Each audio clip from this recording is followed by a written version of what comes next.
Vamos a comenzar.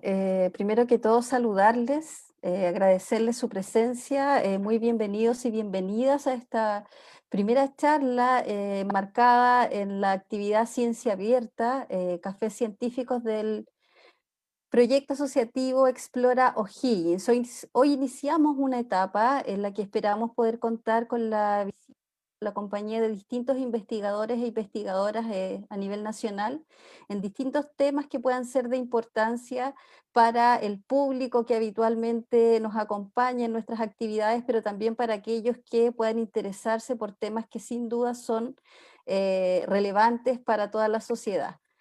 Hoy nos acompaña y quiero agradecer muy especialmente la doctora Angie Díaz. Ella es académica del Departamento de Sociología de la Facultad de Ciencias Naturales y Oceanográficas de la Universidad de Concepción, investigadora adscrita del Instituto de Ecología y Biodiversidad e investigadora asociada del proyecto Anillo sobre biodiversidad genómica antártica. La doctora además posee una mención en ecología y biología evolutiva y su línea de investigación está enfocada en los procesos evolutivos que han dado origen a la fauna marina bentónica de Antártica y del Pacífico Sudeste.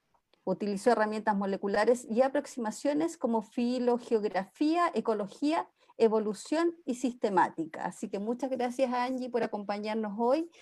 Bien, bueno, como les comentaba, muchas gracias por la invitación y a quienes estén escuchando ahora les cuento que les voy a hablar sobre la evolución de fauna marina antártica y cambio climático. Ya Natalia hizo una presentación muy bonita. Hoy veremos y vamos a hablar un poco sobre la historia geológica y climática del continente antártico y con ella del océano austral. Luego vamos a hablar un poquito sobre fauna marina antártica, las características generales y un poquito sobre evolución, para terminar hablando de esta temática que a todos nos interesa, ¿cierto?, que es cambio climático. Bien, ahí tenemos una visión bastante global, ¿cierto?, de nuestro continente antártico y océano austral. Las características más generales es que este continente está en el polo sur de nuestro planeta,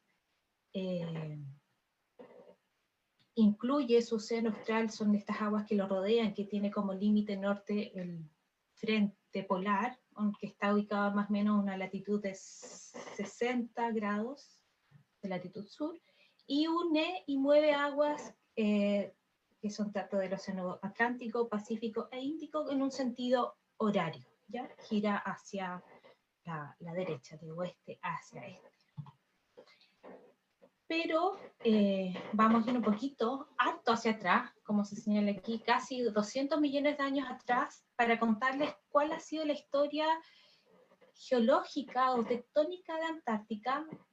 En esta imagen ustedes pueden ver que el continente se encontraba unido al resto de los continentes que conformaban el supercontinente Gondwana. A partir de entonces, alrededor de los 180 millones de años atrás, comienza el aislamiento y paulatino desprendimiento de Antártica junto con su migración hacia el polo sur en el planeta. Entonces, ustedes pueden ver aquí más o menos la configuración que tenía Antártica unida con el resto de los continentes, Sudamérica, acá tenemos a Australia, África, alrededor de 180 millones de años.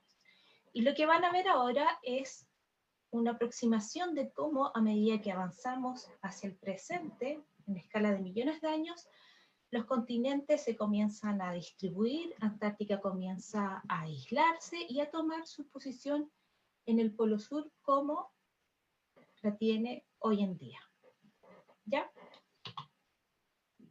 Junto con esta historia tectónica, tanto Antártica como nuestro planeta, ¿cierto?, ha tenido también una historia climática, que es la que les muestro en esta gráfica. Esta es una curva, la curva de Sacos es el autor, que en el año 2001 publica esta gráfica en donde se muestra el tiempo en escalas de millones de años, acá arriba tenemos el presente, y hace una proyección de las temperaturas globales medidas con isótopo de oxígeno 18.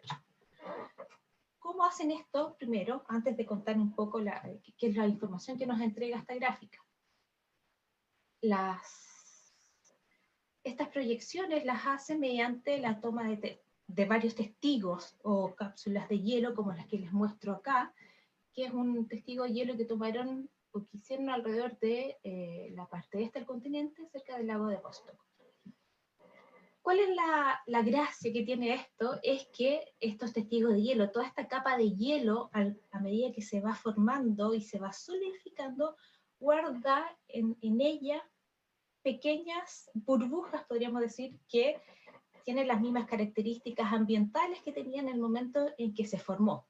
Y a medida que pasa el tiempo, va aumentando como en su profundidad, y los científicos que estudian esto pueden captar estas pequeñas cantidades de atmósfera en el fondo, que queda encapsulada ahí, y pueden hacer estas proyecciones de paleotemperaturas. Y lo que vemos acá es que la tendencia a escala de estos millones de años para nuestro planeta ha sido la disminución de las temperaturas.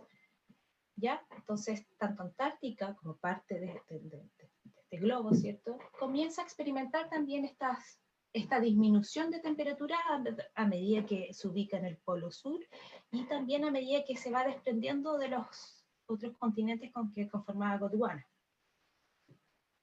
Dentro de esta historia hay eventos que son clave para conformar en el fondo las condiciones abióticas para la fauna que habita hoy en día ahí.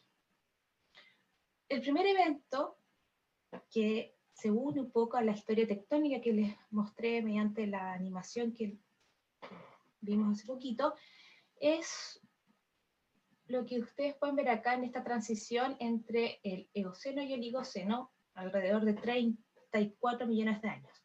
¿Por qué?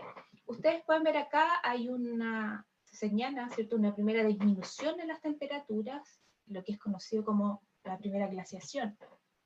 Pero además es el momento, a escala de millones de años, recordemos, en que Antártica se separa del último continente del que se encontraba unida Sudamérica, y por lo tanto se completa el aislamiento del continente antártico, con lo cual la ciencia señala que habría comenzado a operar esta corriente que rodea el continente, que la conocemos como corriente circumpolar antártica.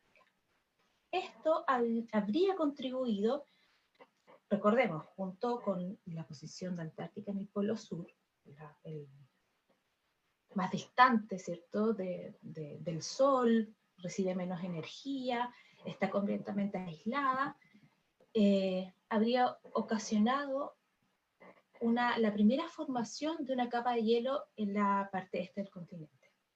Y por eso es que se describe, ¿cierto?, esta rápida disminución de las temperaturas. Y además, la corriente circumpolar antártica a escala global forma parte de la circulación termolina, cuya tiene muchas funciones esta corriente a escala global, siendo una o un par de las principales funciones que cumple es regular el clima a escala planetaria y además la captación de CO2. Bien, siguiendo con esta historia climática, hay un segundo evento relevante, que es lo que les muestro acá, el Mioceno medio. Se señala como un óptimo climático. Ya en las investigaciones netamente antárticas se señala este evento, este periodo, como la primera gran glaciación. Vean cómo aumenta un poco la tasa, ¿cierto?, la tendencia hacia la disminución de las temperaturas nuevamente. Esta etapa se ha registrado que ya Antártica tenía una capa de hielo más extendida, casi toda la parte este del continente, y ya comienzan a verse, o hay registro de que comienzan a haber núcleos de hielo hacia la parte oeste del continente. Y ya avanzando más hacia el presente, alrededor de 2,5 millones de años, comienzan los que nosotros conocemos como los ciclos glaciares e interglaciares, ¿ya? Y son esta nueva tendencia ya, pero estos pulsos más marcados de aumentos y disminuciones importantes en la temperatura que tiene todo nuestro planeta y obviamente Antártica también. ¿Y qué es lo que ocurre en estos periodos glaciales? Más allá de la capa de hielo, más allá de esta capa de hielo que se extiende por sobre todo el continente durante las glaciaciones, esta capa de hielo se extiende por sobre ya el hielo, o sea, perdón, el mar, e incluso puede alcanzar la parte sur de Sudamérica. Y durante los periodos interglaciales estos hielos retroceden y es lo que vemos hoy en día en nuestro actual periodo interglacial. Probablemente de lo que se tiene más registro en la historia climática o en estos eventos de glaciación es el último máximo glacial. Este es un esquema que muestra más o menos cómo se habría extendido este hielo, ¿cierto? Desde Antártica, el hielo sobre mar, hacia la parte sur del Polo Sur. Se plantea, la literatura plantea que este último máximo glacial, el último máximo, las últimas temperaturas más bajas fueron alrededor de 21.000 años, y ya hace alrededor de 12.000, 11.000 años, cuando ya comienza el Holoceno, ¿no? La época actual, comienza el interglacial. ¿Ya? Un dato relevante es que se plantea que la magnitud entre cambio de temperatura entre un periodo glacial e interglacial son desde 9 a más o menos 2 grados Celsius. Bien, toda esta historia que les acabo de contar, tanto tectónica como climática, tectónica con el aislamiento de Antártica, para la biota, tanto flora y fauna que habita y habitaba este supercontinente, encuentra tres barreras, al menos así lo señala la literatura, tres barreras o tipos de aislamiento relevantes. El primero que les muestro acá es una distancia geográfica que está dada por el aislamiento, ¿cierto? La distancia que tiene Antártica con el resto de los continentes. El continente más cerca es Sudamérica, como se señala acá, la distancia es de alrededor de un poco más de 1.000 kilómetros. La segunda barrera o el tipo de aislamiento son las grandes profundidades que rodean el continente antártico, que nosotros conocemos como batimetría, ¿ya? Aquí, de hecho, en este grafiquito les muestro cuáles son las profundidades que podemos encontrar en el paso de Drake, que es justamente la separación entre Sudamérica y Antártica, a casi los 6.000 metros de profundidad en esta zona. Eso se referencia un poco a estas grandes profundidades que les estoy hablando, y además esta distancia y la acción de esta tercera barrera, que es de tipo oceanográfica, que les muestro acá, es esta corriente circumpolar antártica que les comenté hace poco, es este tercer tipo de barrera, pero que además en la zona donde circula la corriente circumpolar antártica, principalmente aquí en el Paso de Drake, tenemos también el frente polar, que, como les muestro en este gráfico, este frente está caracterizado por esta disminución drástica, pueden ver aquí, del rango de temperaturas, junto también con una variación en la salinidad. También es importante, pero lo más relevante, lo más fuerte aquí es esta disminución de las temperaturas. Bien, toda esta historia climática, tectónica y estos tres tipos de barreras principalmente que les comento ahora, se señalan como los principales responsables para la extinción de flora y fauna terrestre en el continente antártico. Para lo cual, la primera pregunta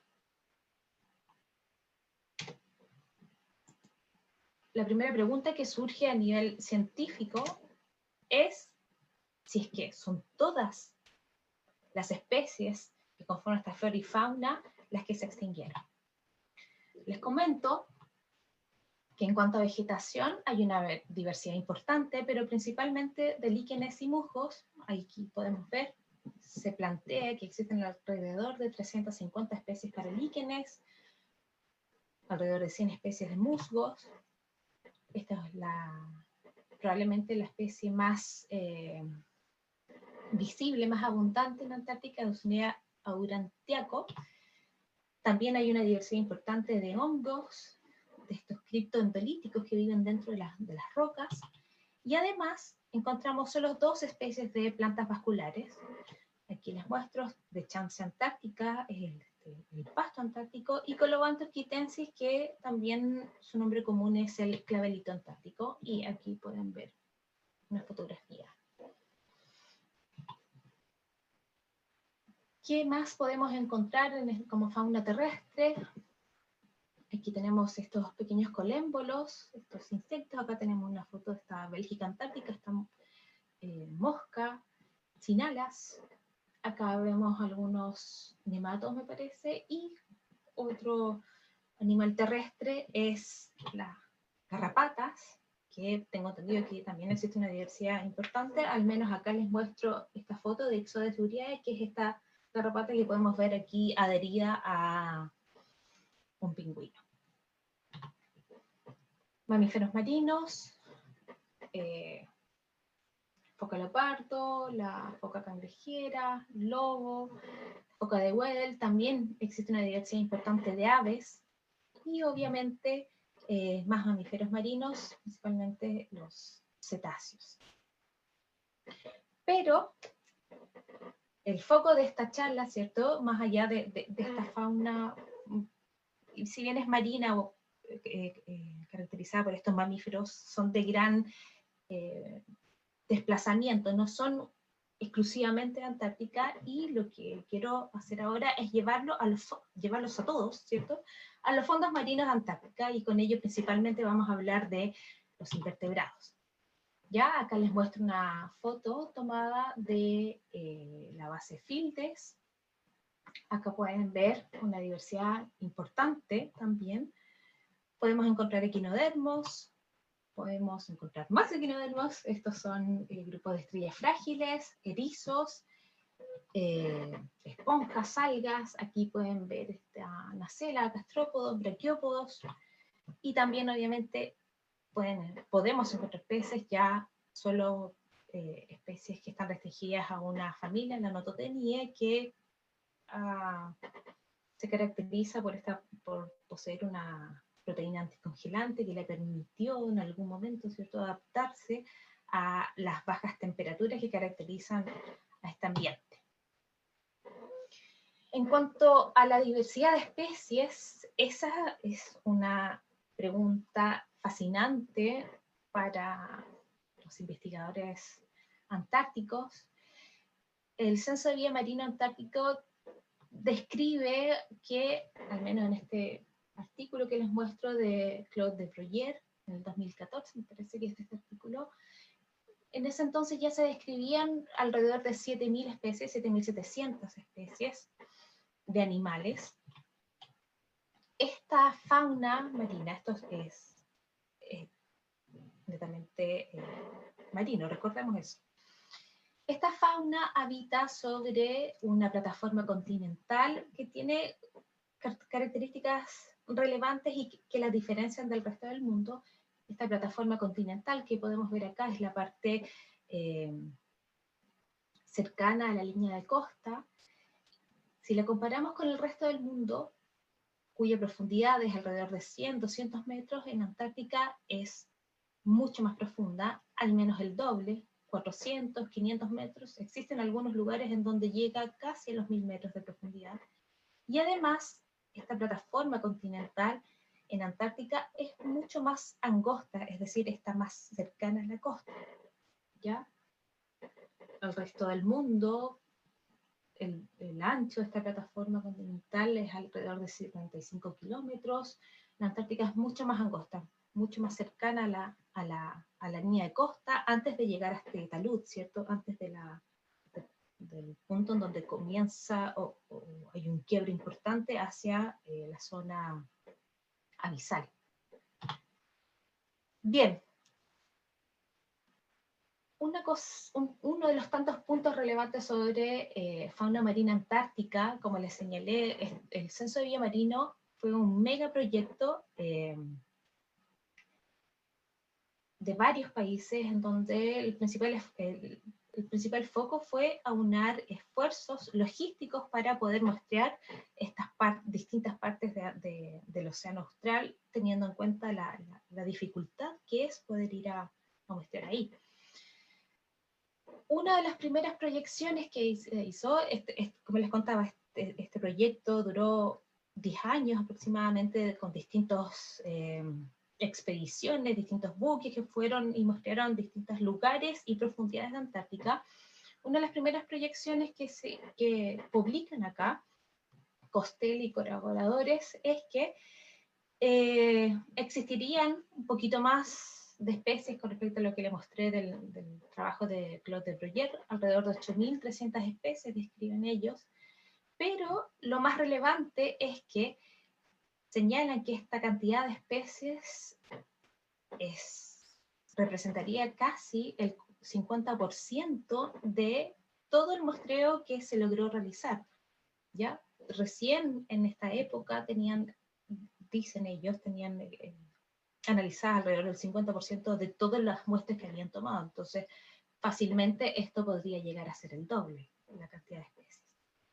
Y además, bueno, si se compara con el resto de las áreas del planeta, la densidad de especies es relativamente baja, pero hay una riqueza importante.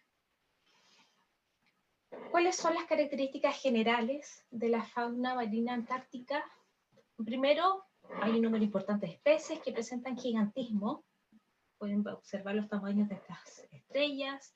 Acá les muestro una foto de un Liptonotus, este es un isópodo. Lo más fácil para que ustedes puedan dimensionar el gigantismo que presenta este grupo es que es un grupo cercano a los chanchitos de tierra que nosotros podemos ver en nuestros jardines. Entonces, la idea es que traten de dimensionar la diferencia del tamaño de un chanchito de tierra con este individuo que casi alcanza los 12 centímetros. Es bastante importante el tamaño. Otro ejemplo son los picnogonios, estas arañas de mar, que fíjense el tamaño que tienen. Nosotros también en nuestras costas chilenas podemos encontrar, existen picnogonios, pero no alcanzan más allá del centímetro, un centímetro de extensión. Entonces, nuevamente, si comparamos un centímetro con lo que ustedes pueden ver acá, es importante. Obviamente, esto no es para toda la fauna, sino que son características, como les señalo, generales. Otra característica es que un grupo importante de especies presentan como modo de desarrollo la incubación, que quiere decir que luego de que ocurre la fecundación, no pasan por un estado de larva, sino que se generan o producen pequeños juveniles. Acá les muestro la fotografía de un erizo irregular del género Abatus. Esta es una hembra y es reconocible, fácilmente reconocible, porque pueden ver aquí estos bolsillos incubatrices y dentro pueden observar estos pequeños círculos, estas pequeñas pelotitas son juveniles. Lo mismo pueden observar con esta estrella de mar del género Diplasteria.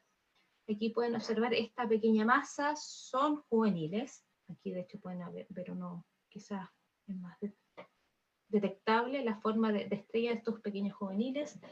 Y otro ejemplo, esto ya es un erizo regular, un cidáride, que pueden ver que si bien esta especie en sí no tiene una estructura para la incubación, si es que lo comparamos con Abatus, aquí se le llama incubación porque las juveniles que ustedes pueden ver aquí se adhieren al caparazón de la hembra y se genera una protección por las espinas más gruesas y grandes que tiene el individuo.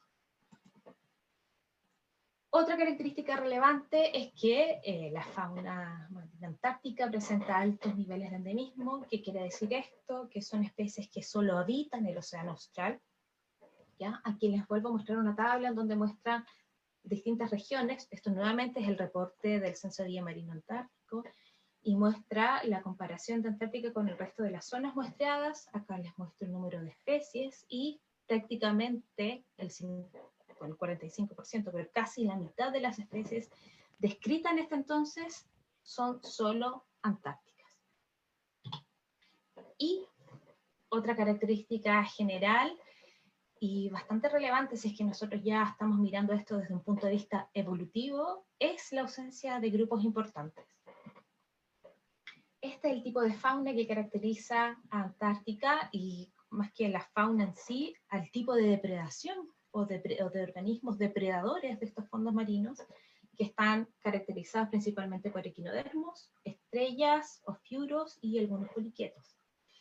Este tipo de depredadores es conocido como un grupo funcional del Paleozoico, millones de años atrás. Si lo comparamos con el tipo de depredadores que están en el resto de los océanos, que es el tipo funcional moderno, los depredadores que son conocidos como durófagos, peces, condictios y también estos pequeños braquiuros, estos decapos. ¿Por qué? ¿Cuál es la diferencia? Primero, que son un grupo de depredadores que tienen, bueno, además de ser durófagos, de que tienen estructuras para captar, manipular y comer a su presa. Además son mucho más rápidos, tienen un movimiento más veloz, entre comillas, si es que lo comparamos con este tipo de depredadores, ¿ya? La presión que genera este tipo de depredadores a una escala evolutiva,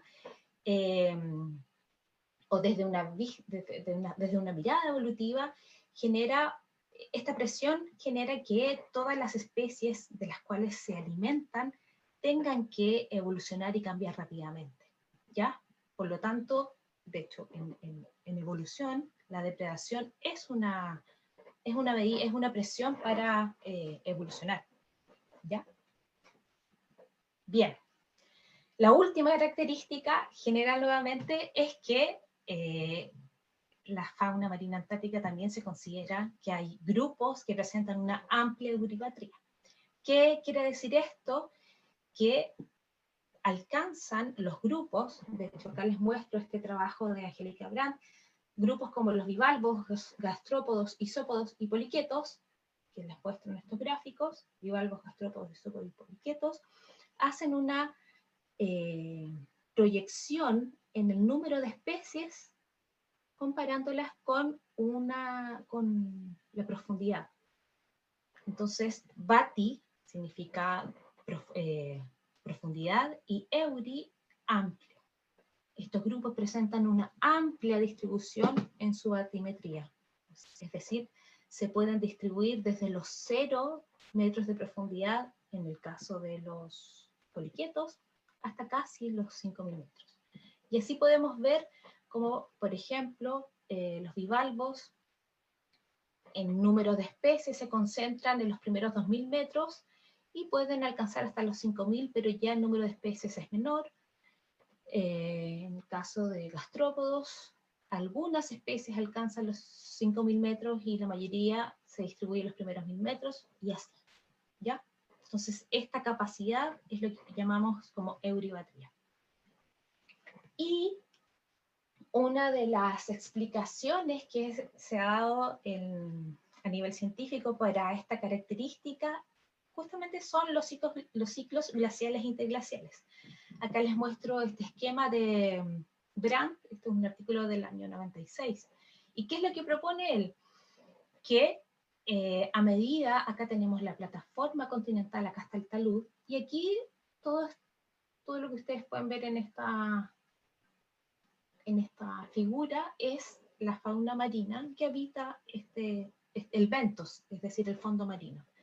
Y que a medida que comienza a aumentar la capa de hielo sobre la plataforma, entrando en un periodo glacial, a medida que comienza a aumentar esta pared de hielo en el fondo, comienza a empujar a esta fauna que habita la plataforma hacia las zonas más profundas. completamente ya glaciada la plataforma continental. Aquí queda relegada, podríamos decir, la fauna a la zona del talud, y una vez que comienza nuevamente un ciclo glacial, perdón, interglacial, comienzan a retroceder los hielos, la fauna vuelve a habitar la plataforma. Recordemos que los ciclos glaciales comienzan hace 2,2 millones de años. Son varios ciclos interglaciales, varios. Creo que los más importantes que se han logrado registrar mediante testigos de hielos, como les comenté en un principio, son al menos 8, pero son muchos más. Entonces, este juego de extender la capa de hielo sobre la plataforma y el retroceso es lo que plantea este autor, que habría otorgado a la fauna esta capacidad de poder extender su distribución batimétrica hasta las zonas más profundas. Bien, hasta ahí es historia, y ahora lo que les quiero contar es cómo hemos avanzado en el conocimiento de las relaciones evolutivas, teniendo en cuenta todo este escenario que les acabo de mostrar, ¿cierto? Cómo es la evolución netamente antártica, climática, tectónica. Las primeras preguntas que surgieron en realidad a nivel científico es, como les señalo acá, si el aislamiento entre la fauna antártica y subantártica, sudamericana, recordemos que tienen una historia bastante reciente. Primero, si es efectiva, si la fauna que habita Sudamérica con Antártica realmente está separada o no, y si es así, ¿cuándo o desde cuándo estas especies comienzan en unas historias evolutivas independientes? Entonces, aquí comenzamos a hacer ciencia antártica. Nosotros estamos auspiciados y el soporte logístico, ¿cierto?, para la ciencia en Chile, ciencia antártica en Chile, está otorgada por el Instituto Antártico Chileno. El Instituto Antártico tiene varias bases, principalmente en Península, y postulamos a proyectos, adjudicamos proyectos, y INACH nos otorga la plataforma para poder ingresar a Antártica y hacer nuestros muestreos. INACH tiene distintas plataformas, viajamos principalmente en avión, también ingresamos en buques. Aquí está el Tacmares, esto fue en 2006, también están los buques que otorga la Armada, y principalmente el grupo al que yo pertenezco, que es una investigación marina, también se nos otorgan las facilidades para bucear, hacer buceo científico antártico y tomar nuestras muestras. Entonces les voy a contar un poquitito sobre algunos estudios que hemos realizado para tratar de contestar estas grandes preguntas, ¿cierto? ¿Cómo es la evolución, o cómo ha sido la evolución de la fauna marina bentónica que habita en los fondos? Comprobar la divergencia entre invertebrados marinos, y también una de las preguntas más relevantes, sabiendo toda esta historia, ¿cierto?, que se separó hace 30 millones de años Antártica de Sudamérica. La primera pregunta era, ok, si esto es distinto a esto, ¿cuándo se separaron? Si es o no los 30 millones de años que sabemos. Entonces, uno de los primeros estudios que hicimos fue estudiar a estos erizos del género Asterequinus. Hay especies hermanas, especies del mismo género, que habitan Antártica y Sudamérica. Lo mismo con la lapa antártica, el género Nacella, y con Yoldia o Equiyoldia, que es el nombre actual que se le da a este grupo. Acá les muestro los resultados. Nosotros, como se les señaló en un principio, trabajamos con genética de poblaciones. Tomamos muestras de tanto Sudamérica como Antártica, de estas especies hermanas, por ejemplo, Asterequinus neumayeri, Antártica, y acá teníamos a Asterequinus agassizi de la costa sur de Argentina, para Nacella, Nacella concina y Nacella magallánica de Patagonia, y con Yolyatigitsi, o Yolyatigitsi de Península, y Cotahuasi de Sudamérica. Entonces, ¿qué es lo que hacemos? Trabajamos con un gen, con un pedacito del gen mitocondrial, y la idea aquí es poder caracterizar primero la diversidad genética de cada población y luego hacer una estimación de qué tanto se diferencia. Entonces aquí cada círculo es un tipo único de secuencia que nosotros llamamos haplotipo, ¿ya? El tamaño de este círculo es el número de veces que encontramos un tipo único de secuencia en cada población.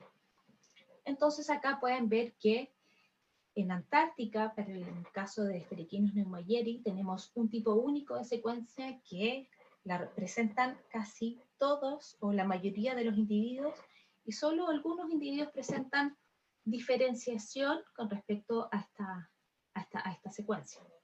Lo mismo pasa en Argentina, claro, con Sterichinus agassizi, y lo mismo en el caso del género Nacella y Equillondra. Lo relevante acá es que además de estimar la diversidad genética en el fondo para cada especie, podemos comparar cómo se separan o cuántas diferencias separan a ambos grupos. Y acá podemos estimar 56 pasos o 56 sustituciones en el caso de Sterichinus, 51 para Nacella y 48 para Equilloldia. Entonces fíjense, tenemos tres grupos bastante distintos con número de diferencias para el grupo antártico y subantártico, o perdón, de Sudamérica, bastante similar. Con eso, aplicando una hipótesis de reloj molecular, pudimos estimar los tiempos de separación entre estas especies hermanas. Y fíjense, la mayoría, bueno, estos tres grupos nos indicaron un tiempo de separación efectiva cercano a los 5 millones de años, lo cual fue bastante sorprendente y contraintuitivo porque, como les señalé, nosotros sabíamos, la literatura es amplia en este sentido, de que Antártica se separó de Sudamérica al menos hace 30 millones de años.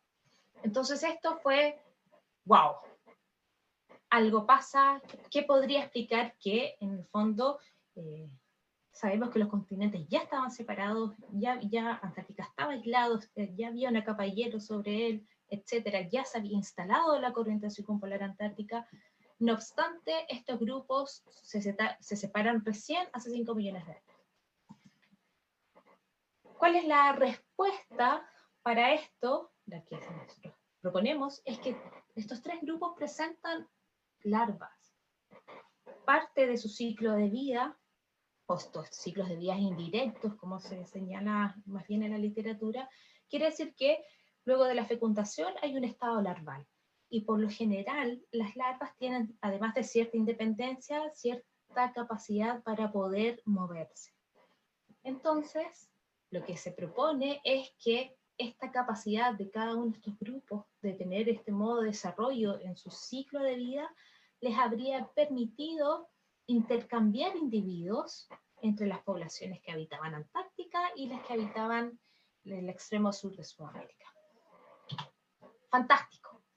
Entonces, lo que se propone es que, si bien es indudable que la corriente circumpolar antártica se instaló de manera consecutiva a la separación de los continentes, probablemente esta corriente no tiene la intensidad que tiene hoy en día, ¿ya? Junto con este modo de desarrollo que les comentaba. De hecho, la literatura señala que alrededor de los 13, 15 millones de años, cuando ocurre este óptimo climático que les comenté en un comienzo del Mioceno medio, se propone que las islas que conforman el arco de Escocia, este es el paso de Drake, este paso de Drake se habría hecho más profundo alrededor de los 13, 15 millones de años.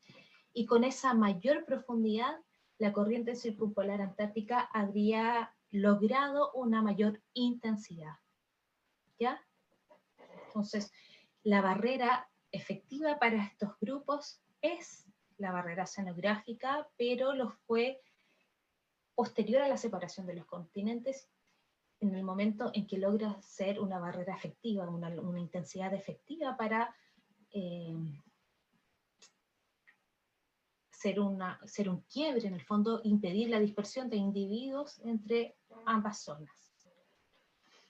Bien, esto suena muy bonito, ¿cierto? Tenemos la explicación, la literatura nos apoya con estos datos de la profundización del paso de Drake, pero lo que quedaba para poder hacer una buena predicción en este sentido es comparar ahora, hacer el mismo ejercicio, estudiar la diversidad genética y hacer comparaciones con especies que no posean un modo de desarrollo indirecto.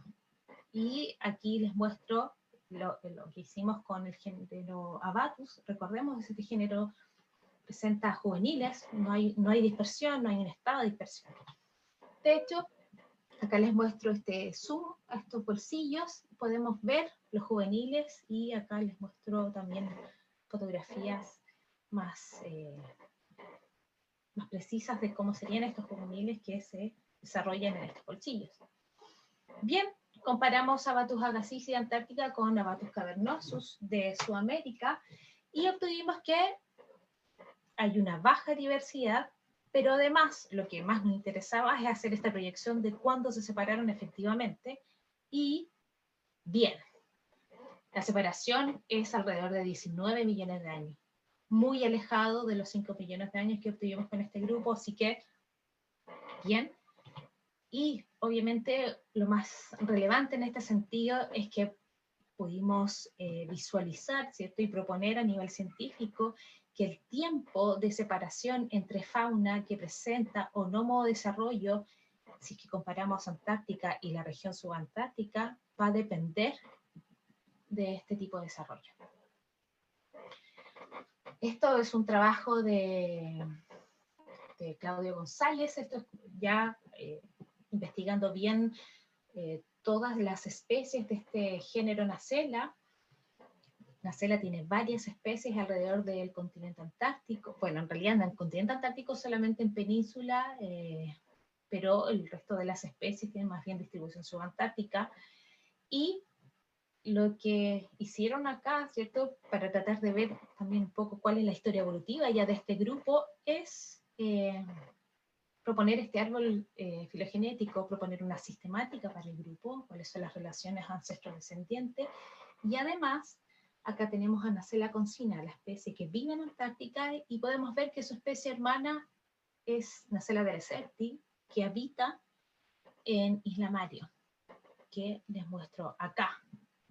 Esta imagen, acá les muestro entre todas las poblaciones que ellos muestrearon para Nacella concina. Esta pequeña línea punteada muestra la ubicación del frente polar. Recordemos esta región en donde ocurren las disminuciones drásticas de temperaturas, y por fuera de ella tenemos a Isla Marion, en donde está justamente Nacella delecerti. Y lo interesante aquí es que, fíjense, nuevamente acá tenemos una red de protipos, los individuos de estas 4 localidades comparten un mismo haplotipo y desde él surgen distintas haplotipos de baja frecuencia y que solo se separan, al parecer, por una sustitución con Nacella delecerti. ¿Qué es lo interesante acá? Que gracias a la descripción de este suceso, este fenómeno, comienza a proponer qué es lo que ocurrió, ¿cierto? Porque la separación entre estos dos grupos es muy acotada, solo una sustitución, y aquí en el fondo surge la duda de en qué momento la población de Isla Marion, con todo lo que estaba al sur del frente polar, comenzaron historias independientes. Por lo tanto, sí habría habido un evento de dispersión que en el fondo habría dado origen a Nacella delecerti. Entonces se propone que la colonización, que efectivamente habría ocurrido una colonización desde algún individuo perteneciente a Nacella Concina, habría colonizado Isla Marion y que luego de eso ocurre esta separación importante. Y de hecho se estima que esta separación fue hace muy, muy, muy poco tiempo, 300.000 años atrás. Y se propone que esto podría haber sido una permeabilidad de este frente polar. Recordemos que el frente polar se instala prácticamente junto con la instalación de la corriente. Entonces las hipótesis aquí son si es que hay permeabilidad del frente polar, por el contrario, si es que hay un debilitamiento de él, o que incluso este frente polar pueda migrar, pueda desplazarse hacia latitudes menores, es decir, hacia el norte, como vemos en esta imagen. Acá les muestro un artículo que señala la variabilidad que tiene la ubicación del frente polar alrededor de Antártica a una escala anual, pero lo más relevante es que durante los máximos glaciales, durante los ciclos glaciales, lo que se propone en la literatura es que todo el sistema de corrientes migra hacia el norte y que probablemente con esta migración, tanto de la corriente circumpolar, migre el frente polar y que esto habría facilitado esta migración hacia el norte de estos individuos desde que conformaban Nacella Concina y llegaron a Marion y en algún momento se separan. Bien, otras hipótesis que explican o que ayudan a, más que explicar, ayudan a entender cómo ha sido la evolución de la fauna marina bentónica son también los refugios glaciales, ¿ya? Ya les había mostrado esta imagen, cómo se extiende la capa de hielo durante una glaciación y cuando retrocede en un periodo interglacial. En esta imagen les muestro las zonas que se proponen en la literatura como probables lugares de refugio. Vemos una zona en el mar de Ross, algunas zonas en el mar de Weddell y también algunas zonas de la parte norte de la península. ¿Qué quiere decir un refugio? Son lugares que, en este sentido, ¿cierto? Son lugares que por algún motivo no se congelaron y por lo tanto la fauna pudo sobrevivir en ellos durante una glaciación y luego que retroceden los hielos, desde estos refugios podrían haber recolonizado el resto de la plataforma. Una de las explicaciones que propone la literatura para que se generen estos refugios es lo que les muestro en este esquema de Tadje y colaboradores, en que estas polinias, en el fondo, zonas en donde no se formó hielo marino, primero podrían ser generadas porque el fondo marino presenta estas montañas, estos montes, y que al tener estas barreras, las corrientes marinas, ¿cierto? Se genera una especie de surgencia, es decir, una corriente que impide que se forme hielo en estas zonas, ¿ya? Solamente el paso de corrientes con cierta intensidad impedirían que estas zonas no se formaran hielos, y esto serían las polinias en océano abierto, y además se propone que también existirían polinias en la zona costera, pero aquí el responsable de que no se genere el hielo serían los vientos catabáticos, que son estos vientos que ingresan a la superficie del planeta en los polos, ¿ya? Entonces en el polo sur bajan los vientos catabáticos y por circulación planetaria se dirigen, se abren, ¿cierto? Se desplazan por la superficie y generarían estas zonas en donde no se genera hielo y conformarían estas colinas costeras.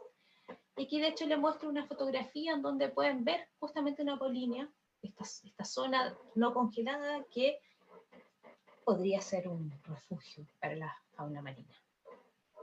Y bueno, la literatura plantea cómo serían estos esquemas para estas redes de algotipo, dependiendo de si tenemos refugios glaciales en la zona costera o somera, menos profundidad, cómo serían en la zona profunda, y también comparaciones o esquemas dependiendo de si el grupo de organismos tiene modo de dispersión o no hay dispersión en ellas.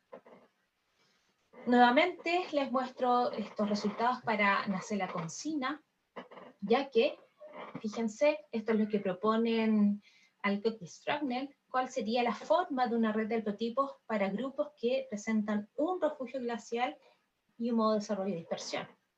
Ya les conté, Nacella Consina presenta un modo de desarrollo dispersivo, presenta larva, y aquí tenemos casi de literatura, ¿cierto?, esta red de haplotipos. Y nuevamente el color hace referencia a las localidades que fueron muestreadas, y tenemos, ¿y por qué se propone que es solo un refugio? Porque recordemos que este es solo un haplotipo, un tipo único de secuencia que es compartida o que la presenta gran parte de los individuos que conforman las poblaciones.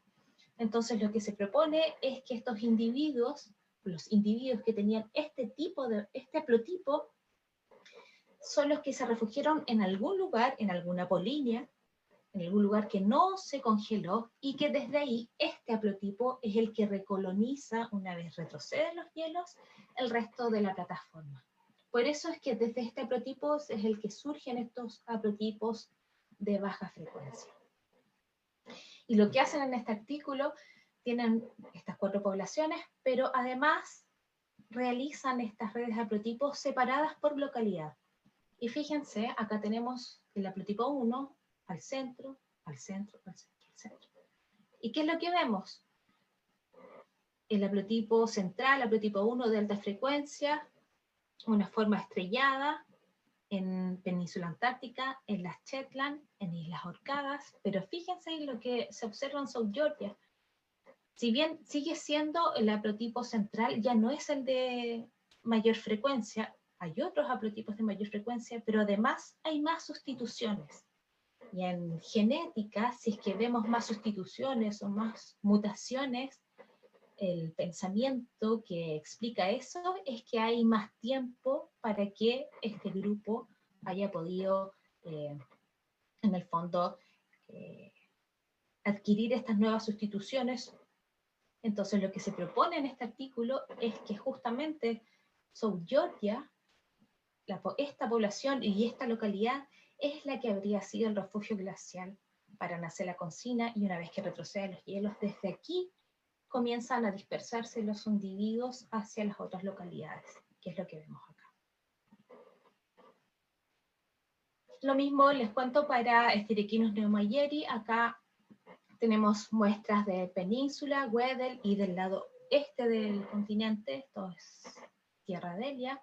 Y fíjense, es nuevamente el mismo tipo de haplotipo, estrellado, un haplotipo central que además, fíjense, está compartido. Individuos de Adelia, de Weddell y de Antártica presentan el mismo tipo de secuencia. Bien, uno de los problemas, entre comillas, o una de las características que está surgiendo ahora último en la literatura antártica, son los complejos de especies crípticas. ¿Qué es esto? Es una característica de algunos grupos. Y ¿qué quiere decir un complejo de especies crípticas? Son especies, son individuos que morfológicamente son iguales, ¿ya? Por ejemplo, acá tenemos un Glyptonotus. Podemos tener muestras de Glyptonotus desde Península, de Weddell y de Mar de Ross, como se muestra acá, que por morfología uno tiende a pensar que es la misma especie. Pero se analiza su secuencia, se analiza su genética, y tenemos que son demasiadas diferencias que ya escapan a que en realidad puedan ser la misma especie. Por lo tanto, lo más probable es que sean especies distintas, que solamente se han diferenciado genéticamente, pero su morfología aún no. Y las características generales de los grupos que muestran estos complejos de especies crípticas es que son especies, entre comillas, o son grupos que presentan una amplia distribución alrededor del continente o en el océano austral, y también presentan una baja dispersión o no presentan un modo de desarrollo larval. Entonces acá les muestro uno de los primeros ejemplos que redacta la literatura científica, es el de Held y Pagel en 2005, en donde muestran distintos lugares y bastante separados entre sí de este grupo Glyptonotus, y genéticamente con este gen 16S encuentran que hay mucha diferenciación genética para que en realidad sean la misma especie. Otro ejemplo es el de González Weber en el 2019 con Equiyoldia. Aquí tienen distintas muestras: Península, Patagonia, Malvinas, Falkland, Islas Kerguelen, etc. Aquí podemos ver un zoom de los distintos puntos entre Malvinas, Sudamérica y Antártica, y nuevamente al hacer ya una sistemática, un análisis filogenético con consecuencias, encuentran que hay demasiadas diferencias, y el tratar de hacer un análisis sistemático, establecer las relaciones ancestro-descendiente entre estos grupos, encuentran que hay distintos linajes en el fondo. Acá les muestro esta, me parece que es el grupo de Kerguelen, Península,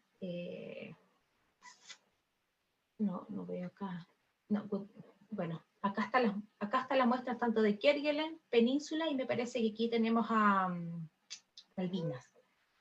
Perdón, aquí está, justamente, Falkland Island, Malvinas, esto es Sudamérica, y acá tenemos Península Antártica. Entonces, linaje es bastante distinto. Nuevamente, acá estamos viendo un grupo de especies crípticas.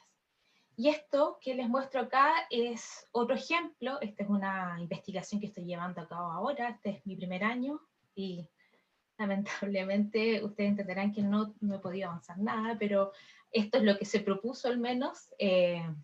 Esperamos el próximo año poder hacer trabajo en laboratorio. Pero ¿qué es lo que ocurre con Neuboxinum eatoni? Este caracol, fíjense, esta es la distribución que se propone alrededor del océano austral, muy, muy ampliamente distribuido, o de distribución circumantártica o circumpolar. Una característica relevante es que se ha descrito que presenta una amplia grimetría, desde los 4 metros aproximadamente hasta por sobre los 2.300 metros de profundidad. Y también baja dispersión, o en realidad casi nula, porque este grupo se desarrolla en cápsulas. ¿Ya? Acá les muestro unas fotografías de estas cápsulas, de las cuales eclosiona o sale un juvenil. Unos primeros análisis, estos del postdoc que hice, tenemos muestras tanto de las Islas Kerguelen, algunas muestras de Weddell y de Península Antártica, y podemos ver un escenario similar al que les acabo de mostrar con Yoldia. Si hacemos un análisis sistemático, podemos ver distintos linajes. Estas son las secuencias que tenemos de Jinpeng perdón, esto no es Weddell, esto es Mar de Ross.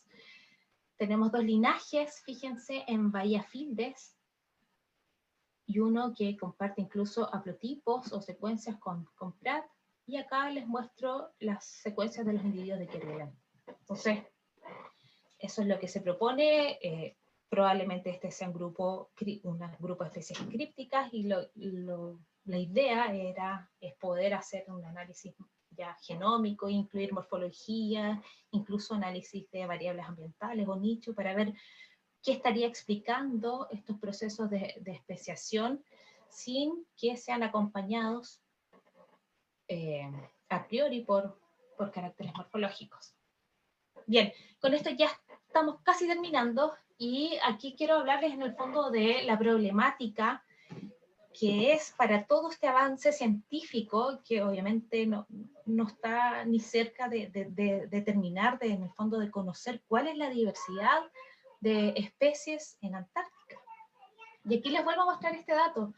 Se piensa que existen alrededor de 8.000 especies, se estima que, dado que aún no se analizan todas las muestras, puedan existir alrededor de 15.000 especies. Les acabo de contar esta problemática de la especiación críptica, que probablemente aumente o haga aumentar aún más la riqueza de especies en Antártica, y tenemos este problema que nos está pegando un poco fuerte hoy en día.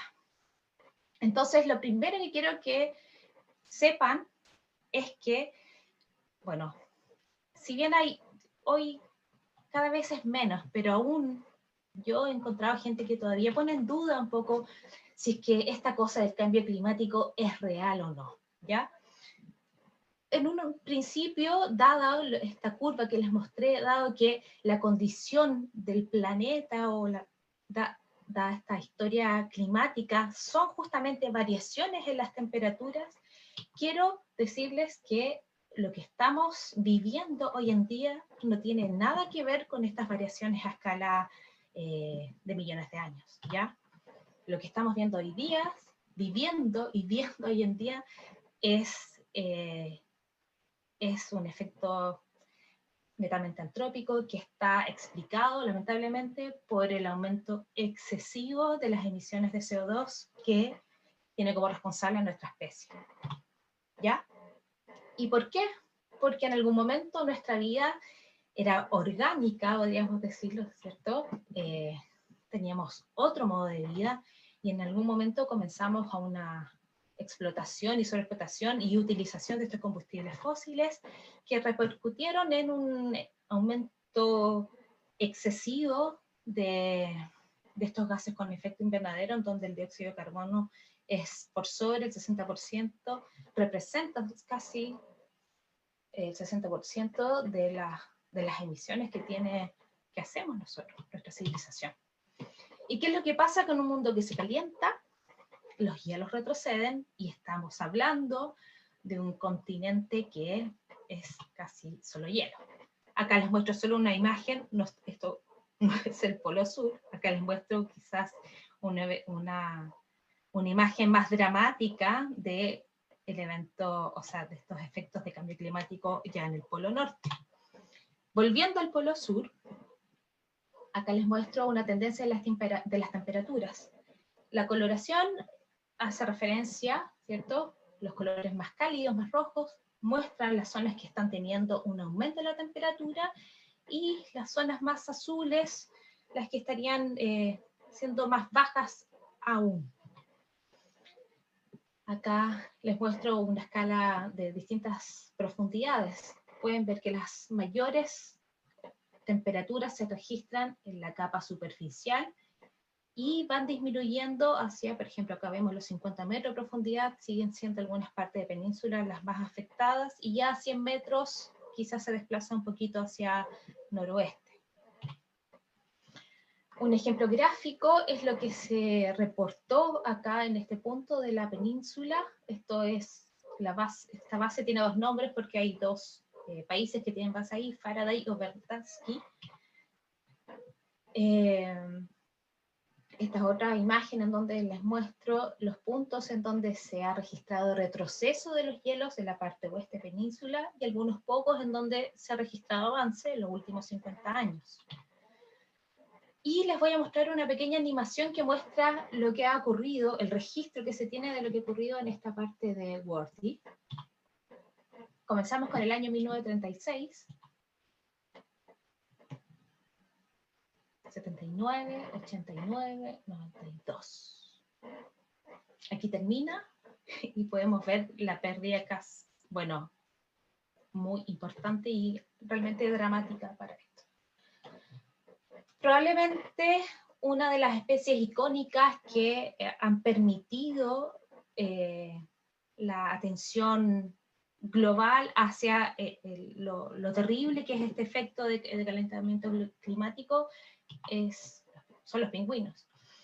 Acá les muestro, este es un trabajo de McClinton 2008, y aquí suceden varias cosas distintas. Acá tenemos el pingüino Delia, que como muestra esta imagen, necesita, o parte de su hábitat es el hielo marino, para poder tener un mayor acercamiento para su alimentación. Y además acá tenemos pingüino papúa y el pingüino barbijo, y este mismo autor hace un registro de las nidadas de estas tres especies, y fíjense, desde el año 1970 al 2005 pueden ver cómo las nidadas para el pingüino Delia tienen una caída preocupante, ¿cierto? Al parecer, chinstrap o barbijo muestra un relativo aumento y claramente la especie más beneficiada en esto es el papúa. Esto aquí es lo preocupante. Otra especie que tiene, bueno, que es muy importante, lo vamos a ver, es Euphasia superba, este es el krill antártico. Acá le pongo esto como dato para que vayamos un poco dimensionando qué tan importante y cuáles son las abundancias de esta especie pequeñita en el océano austral. Se estima que la biomasa de krill son alrededor de 380 millones de toneladas, y eso es más que la población mundial. ¿Y por qué es importante, o cómo se está viendo afectada primero con este retroceso de los hielos? Es que Euphasia superba es una especie que ha adaptado su ciclo de vida a el ambiente antártico. De hecho, en cierto momento libera sus huevos se van al fondo, y distintos estadios larvales que tienen nauplius, metanauplius, caliotipos y fursila, este ya es casi el juvenil. Todo este ciclo de vida de verdad tiene esta migración hacia altas profundidades, y luego los distintos estadios comienzan a ir a la superficie. ¿Para qué? Para que cuando fursila llegue a la superficie es en el máximo de la extensión del hielo marino en invierno, como vemos acá, porque la capa de fitoplancton o de productividad primaria que se genera acá es el principal alimento. El retroceso de estos hielos, ¿cierto? Esta pérdida de hielo está generando un efecto importante sobre esta especie. Y además, esto no tiene nada que ver con cambio climático, pero sí tiene como protagonista al hombre, y es que además, esta especie, el krill, Euphasia superba, es una especie que es muy explotada, unas pesquerías importantes alrededor del continente antártico, en el océano austral. Las pesquerías de krill hoy en día son reguladas por la CAMRIC, es la Convención sobre Conservación de Recursos Vivos Marinos Antárticos, y tiene como producto principal este suplemento alimenticio.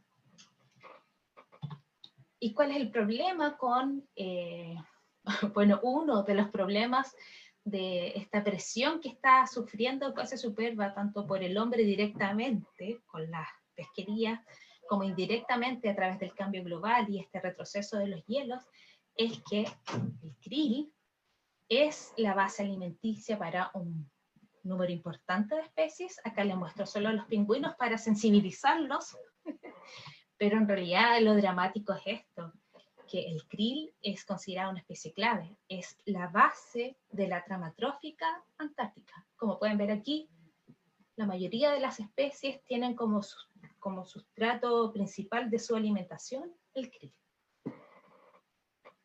Y bueno, estas son algunas proyecciones este es un trabajo de Murphy en el 2012, que plantea que a nivel energético de la trama trófica antártica, cuando el krill es alto, es más efectiva, ¿ya? Hay un mejor traspaso de energía entre productores y consumidores primarios, secundarios, etc. El problema es que cuando el krill disminuye, comienzan a haber otros consumidores primarios, que son principalmente los copépodos. Y cuando son más importantes o más abundantes los copépodos, la trama trófica se hace más compleja. ¿Qué quiere decir? Que hay más especies que están entrando en esta trama y por lo tanto es menos efectiva.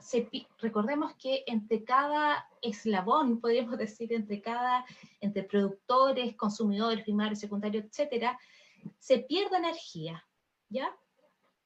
Y cuando se hace más complejas, en el fondo esta trama trófica se pierde más energía, entonces es menos efectiva. Otro problema del cambio climático es la acidificación oceánica. ¿Y por qué? Porque, como les comenté en un principio, el océano es uno de los principales captadores de CO2. Al aumentar de manera drástica, ¿cierto? Como ocurre hoy en día, las concentraciones de dióxido de carbono en la atmósfera, el océano o los océanos captan más. Pero al captar más se genera se altera la química del del mar, como les señalo acá, bajas temperaturas y además los patrones de mezcla que caracterizan al océano austral, disminuyen esta saturación de los carbonatos de calcio, y la aragonita y la calcita tienen estado de saturación más bajo. ¿Y qué dirán ustedes? El problema es que estos compuestos son los que utilizan los organismos que tienen estructuras duras, como podemos ver acá, bivalvos, incluso equinodermos, que necesitan de estos compuestos para incorporarlos en su cuerpo, en sus partes sólidas, y así poder crecer. Un ejemplo, acá este trabajo de Maria Byrne, esto es en el 2015, hacen estudios sobre el desarrollo larval de Sterechynus pneumonieri, recordemos este erizo regular característico del océano austral, y lo someten a distintos pH, hacia acá es más ácido, y también hacia distintas temperaturas. Y aquí podrán ver que en el pH más ácido, más bajo, el desarrollo larval es tan amorfo que en el fondo los organismos y los individuos no son viables. Algo similar es lo que reporta este artículo sobre ya las microalgas. La productividad primaria en el océano austral, debido a este aumento de la concentración de CO2, también se está viendo afectada. Y recordemos, si la productividad primaria se ve afectada, va a afectar a toda la trama trófica, además de los efectos que están teniendo cada uno de estos organismos. Y bueno, finalmente estamos ante otro problema, que son las invasión de especies, ¿ya? Esta problemática está reportada desde hace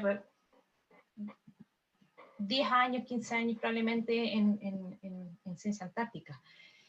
El problema, bueno, lo vamos a ver más adelante. Aquí les muestro los primeros artículos de Tatya y Fuentes del 2003. Recordemos que los decápodos es un grupo que está históricamente ausente dentro de la convergencia antártica o en el océano austral. Sin embargo, estos autores toman muestras de agua y encuentran larvas zoea, que son características de decápodos que no son parte de la fauna bentónica. Entonces, los autores proponen que esto probablemente se deba a un debilitamiento o ruptura de la corriente circumpolar antártica. ¿Por qué les hablo de esto? ¿Por qué estoy, para que vayan ir uniendo? El calentamiento global, el aumento de las temperaturas, puede debilitar las barreras abióticas, como por ejemplo el frente polar. Entonces, por ahí vamos uniendo. Lo que plantean en este caso los autores es que probablemente estos eddy, fíjense, estos son masas de agua de importante tamaño que cruzan tanto de norte a sur, Cabo de Hornos hacia Antártica y viceversa. Entonces, ellos proponen que probablemente estos son características oceanográficas per se, ¿ya? Probablemente estos eddy podrían introducirse en península, como en este caso, estas masas de agua, al ser más cálidas, probablemente llevan larvas en ella y por eso es que los logran observar. ¿Qué es lo relevante acá? Que todavía no encuentran individuos adultos, entonces al parecer es algo netamente ocasional. Otro trabajo de Tavares y de Melo en el 2004, aquí es un poquito más relevante. Encontraron solamente individuos adultos de esta jaiba, Tabias araneus. Este es un decápodo que es característico del Atlántico norte. Pero en el mismo artículo proponen que probablemente estos individuos, porque encontraron solo individuos adultos, no larvas, entonces no están pasando todas las partes del ciclo de vida dentro de Antártica, por lo tanto proponen que probablemente estos individuos iban adheridos a los casquetes de los barcos que entran al continente. Otro caso también que generó cierta alarma a nivel científico fue este reporte que hace Aronson y colaboradores en el 2004, en donde en Isla Decepción reportan a un individuo de Alicarcinus planatus, otro decápodo. Fue un poco más preocupante porque un par de años antes, Diez y Lovrich, justamente en este artículo habían propuesto que el Icarcinus planatus tenía todas las características fisiológicas para poder invadir el océano austral. Entonces aquí ya sonaron un poco más fuertes las alarmas. Otro caso que de probables invasiones, acá les muestro unos artículos de prensa en donde han encontrado estas centollas en altas profundidades. De hecho, en este trabajo de Aronson, ellos muestran estas fotografías ya tomadas dentro del océano austral. Esto es la plataforma de Península. Y fíjense lo que ven en estas fotografías, individuos adultos. Incluso está una fotografía de dos individuos que están en el abrazo precopulatorio, a 841 metros. Entonces, estos individuos ya ingresaron al océano austral. ¿Cuál parece ser la parte positiva, cierto? Es que esto es así a través de las grandes profundidades, pero todavía no logran llegar a la zona somera. ¿Y qué es lo relevante? Si es que este tipo de depredadores logran llegar a la zona somera, es que van a generar un cambio completo en la composición de la fauna bentónica. Y ya, esto sí que es lo último. Para esto no hay respuestas. ¿Qué se puede hacer? Solo que necesitamos más ciencia antártica para seguir reportando y viendo, en el fondo, haciendo como una especie de monitoreo de qué es lo que está ocurriendo con esta fauna importante. Esto ya es el fin de la charla. Les quiero agradecer, en primer lugar, al Instituto Antártico Chileno, quienes nos otorgan toda la logística para poder hacer nuestros muestreos. En segundo lugar, quiero agradecer al proyecto GAV, del que soy parte, de Biodiversidad Genómica Antártica. Este proyecto incluye no solo lo que les he estado contando sobre invertebrados marinos, sino que también pueden encontrar información bastante relevante sobre microorganismos. Aquí este es un núcleo liderado por Julieta Orlando. Realizan estudios de microorganismos tanto en lagos, en intestinos de equinodermos, suelos, tratando de hacer como un panorama bastante más general. Aquí ellos están determinando la diversidad de microorganismos en distintos ambientes. La idea es evaluar los patrones biogeográficos y la eventual o su potencial para contribuir o mitigar incluso producción de gases con efecto invernadero. Así que todos quienes estén interesados los invito a visitar la página de este proyecto. También para quienes se sientan más interesados por saber sobre aves, pingüinos, también trabajamos con este grupo en el GAP. Aquí este núcleo lo lidera la doctora Juliana Viana. También quiero agradecer al Fondesit que, como les comenté, queremos estudiar este caracol antártico, y esto es más una recomendación para todos quienes estén interesados en saber más sobre ciencia antártica que se hace en Chile. Esta es la página de APEX, este grupo de jóvenes científicos antárticos. Y eso es todo. Muchas, muchas, muchas gracias. Bien, agradecemos entonces a la doctora Angie Díaz. Angie, si quieres puedes dejar de compartir pantalla. Bueno, primero mencionar que hemos estado por Facebook Live y muchos agradecimientos. Interesante la charla, así que agradecemos a todos quienes nos han estado siguiendo hoy durante esta tarde. Tengo una pregunta desde Colombia. Dice, ¿qué impactos se han medido debido al desarrollo del turismo en la Antártica? Pregunta Cristian Goes. La verdad, no tengo conocimiento, no tengo conocimiento puntual sobre el impacto, pero sí puedo contar que justamente este año se han publicado un par de trabajos también con el tema de la invasión del Fondo Marino Antártico por ejemplo, la doctora Cárdenas publicó un trabajo en que reportaron una población establecida de chorito, no puedo acordar ahora el nombre de la especie, pero ellos, bueno, reportan, tomaron individuos, incluso hacen análisis filogeográficos y se dan cuenta que comparten, los mismos individuos comparten haplotipos con Patagonia.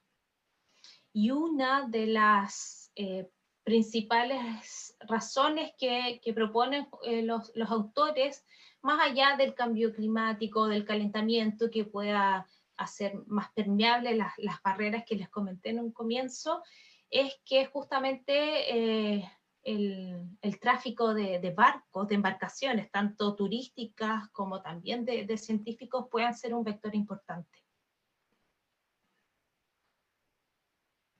Bien, por acá, a ver, dice, si quisiéramos investigar alguna variable asociada al cambio climático, es un periodo de tiempo que afecta a la biodiversidad antártica. ¿Qué variables nos aconsejaría y qué aspectos de la biodiversidad? Para poder investigar, dice, como Academia Escolar de Ciencias, desde Pichidegua nos está preguntando la profesora Evelyn Ortega. Ella está trabajando con una academia científica que asesora y que está, perdón, que está trabajando en el área antártica, y creo que también están participando en la Feria Antártica Escolar, ¿no? ¿Qué variables? Mira, yo creo, bueno, lo que se me viene a la mente es temperatura, ¿cierto? Poder evaluar temperatura, probablemente puede ser bastante interesante, probar distintas temperaturas con estadios larvales de especies, que sabemos, que se sepa al menos que se distribuyen en Patagonia. Hacer experimentos de liberar larvas y de repente poder hacer experimentos de someterlas a distintas temperaturas y ver si sobreviven o no. ¿Sí?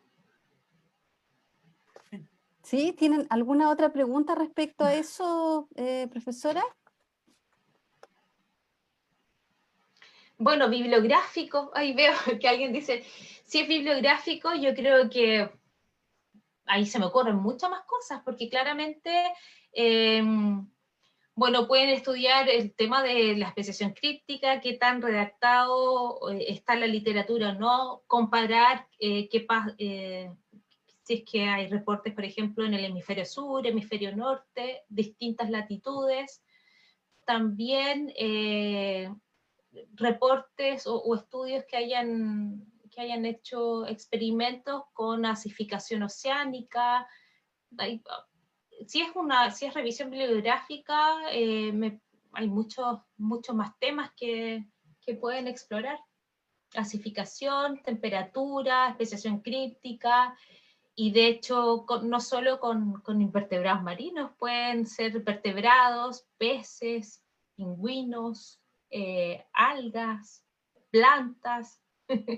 Ahí hay mucho más sustrato con el cual pueden trabajar. Bueno, ahí las podemos dejar en contacto. No sé si después quizás le podemos dar a la profe el correo de Angie, o transmitir alguna consulta mayor. Claro. Vamos a dar por finalizada esta actividad el día de hoy. Agradecemos nuevamente a la doctora Angie Díaz. Muchas gracias por su disposición. Gracias por el tiempo, temáticas que son interesantes, ¿cierto?, para todo el país, para todas las personas. Así que vamos a estar informando oportunamente sobre próximas actividades que vamos a realizar en este mismo formato, con otros temas, y por supuesto contar que estamos trabajando en asociación con el Instituto Antártico Chileno en distintas actividades, asesorías científicas, charlas, mujer y ciencia y muchas otras. Así que también es importante agradecer a todas las instituciones que de una u otra forma aportan al desarrollo científico y tecnológico de todo el país. Así que muchísimas gracias a todos y todas por su asistencia, y nos volvemos a ver muy pronto. Chao. Chao.